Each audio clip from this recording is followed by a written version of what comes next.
Nambi Agnes Damina sirinayo nsonga yonna ey'amazima endobera okufumbiriganwa mu bufumbo obutukuvu ne munnange Semeyo Misaali. Talina nsonga, talina nsonga, talina nsonga.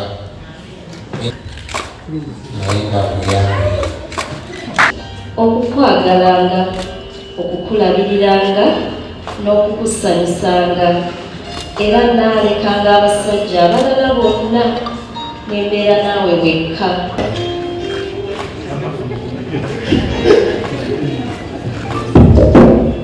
Asabe kwaya etendeze Mukama atujja okwebaza Katonda.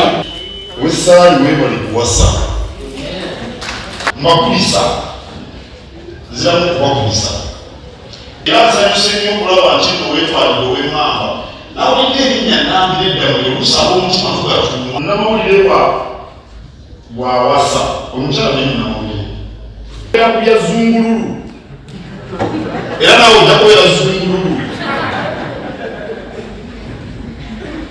ne mu bufumbo Semeyo nawe Agnes obulamu gwe kyoyagala okubufuula kyebubeera ensi bwetyo bwebeera ne bwobunaawo abagagga abenkanawa muyinza obutaba na ssajja muyinza okuba timuli bagagga nerekaati ng'omusezi agula essowaani. Amateeka ga Repubulika ya Uganda gafuga ebyobufumbo bafumbo bagadde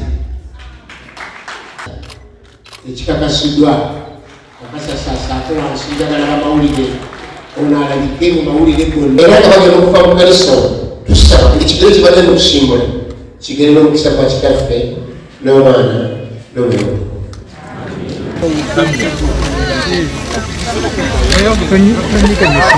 Tonyiganyisa